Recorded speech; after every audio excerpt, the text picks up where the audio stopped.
नमस्कार, PTC news देख रहे सभी दर्शकों का स्वागत। मैं हूं आपके साथ अतुल वर्मा, लेकर हाजिर हूं हरियाणा की बात। खबरों की शुरुआत करते हैं। हरियाणा के मुख्यमंत्री मनोहर लाल 3 दिन के सिरसा दौरे पर हैं। आज दूसरे दिन चौधरी देवीलाल यूनिवर्सिटी पहुंचे मुख्यमंत्री मनोहर लाल ने जन संवाद कार्यक्रम के तहत लोगों की समस्याएं सुनी। इस दौरान मुख्यमंत्री मनोहर लाल के साथ बीजेपी सांसद सुनीता दुग्गल, सिरसा से विधायक गोपाल कांडा और अन्य प्रशासनिक अधिकारी मौजूद रहे।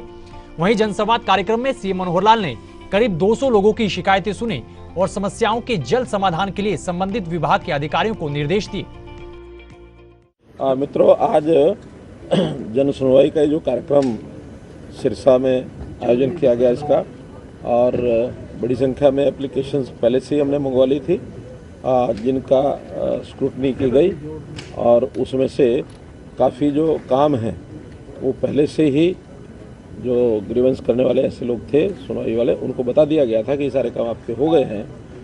एप्लीकेशन में से 200 एप्लीकेशंस सिलेक्ट की गई थी, जो लिस्ट की गई थी, जिसमें से आज 127 लोग प्रत्यक्ष आए हैं।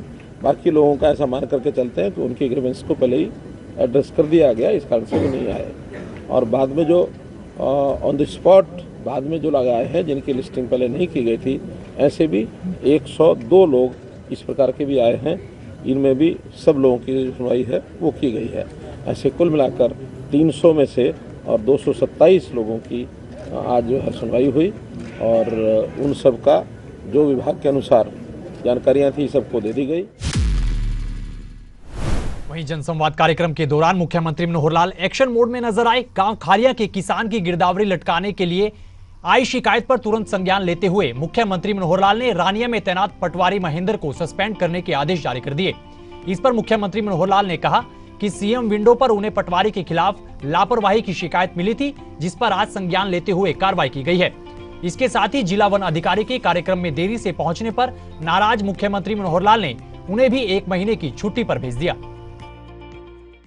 एक पटवारी की शिकायत मिली थी, महेंद्र पटवारी। उस महेंद्र पटवारी को सस्पेंड कर दिया गया है, क्योंकि उस प्रकार का जैसा व्यवहार उस पटवारी का ध्यान में आया है वो कोई उचित नहीं था, इसलिए उसको सस्पेंड किया है।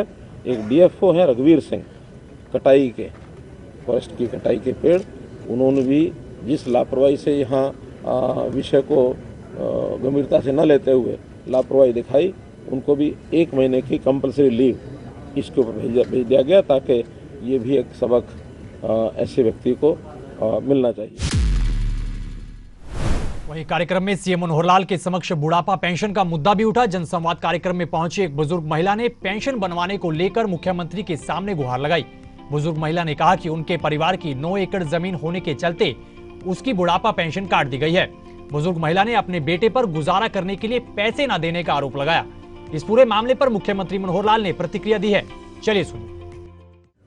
एक महिला उपस्थित हुई थी, जिन्होंने कहा कि मेरे पास जमीन 9 एकड़ है, मेरी ओल्ड एज पेंशन बना दी जाए। तो हमने उनको समझाया है कि हमारे यहाँ 5 एकड़ का एक नियम है कि 5 एकड़ से ज़्यादा अगर किसी की ज़मीन होती है तो उसको ओल्ड एज पेंशन नहीं मिलती है। और उन्होंने बताया कि मेरी 3 बेटियां हैं, लड़कियां हैं, मेरी आवश्यकता ज़्यादा है। तो हमने तुरंत 1 लाख रुपया डीक्यू में से, जो डिस्क्रिशनरी कोटा है मेरे पास, उसमें से उनको तुरंत दिया है। लेकिन नियम जो हैं ओल्ड एज पेंशन के, उनको ज़रूर ध्यान रखना होता है, ध्यान रखना पड़ेगा।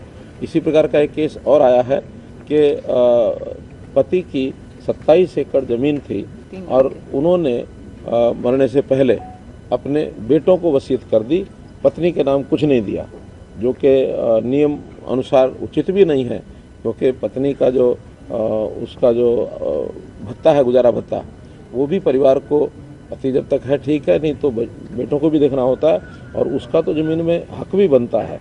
तो हमने उसका आदेश ही दिया, क्योंकि विल है, विल को तो शायद कैंसिल नहीं भी किया जा सकता, कानूनी उसका प्रावधान देखेंगे। जनसंवाद कार्यक्रम के दौरान एसवाईएल के मसले को लेकर मीडिया की ओर से सवाल पूछा गया, तो मुख्यमंत्री मनोहर लाल ने एसवाईएल को लेकर दिल्ली के सीएम अरविंद केजरीवाल पर चुटकी लेते हुए निशाना साध दिया। मुख्यमंत्री मनोहर लाल ने आखिर क्या कुछ कहा, चलिए आपको सुनाते हैं। अरविंद केजरीवाल तो फंस गए हैं, उनके गले में एक एसिडी फंसी है, ना निगल सकते हैं ना वो उगल सकते हैं, ठीक है ना। अब वो पंजाब के भाषा बोलें या दिल्ली की भाषा बोलें, उनको यही समझ नहीं आता। हम कहते हैं न्यायपूर्वक अगर बात करेंगे तो हरियाणा को सुप्रीम कोर्ट ने एसवाईएल से पानी जो मिलना है उसका फैसला दिया जा चुका है। केवल अब एक एग्जीक्यूशन का ऑर्डर है, वो कभी भी सुप्रीम कोर्ट दे सकता है। पानी जो उनको आता है, अगर वो हिस्से से सारा मिल जाएगा और वो उसका लाभ दिल्ली को भी होगा। पंजाब अगर पानी छोड़ता है तो हरियाणा को ही नहीं, दिल्ली को भी उसका लाभ होने वाला है। वरना एक स्थिति ऐसी आएगी कि पंजाब में जितना पानी ज़्यादा उपयोग करते हैं, उनकी ज़मीन वो उपजाऊ नहीं रहेगी, और ये पाकिस्तान को जो पानी जा रहा है जिसमें वो खुशी मनाते हैं, वो भी उनको नहीं मनानी पड़ेगी। तो इसलिए एसवाइएल का पानी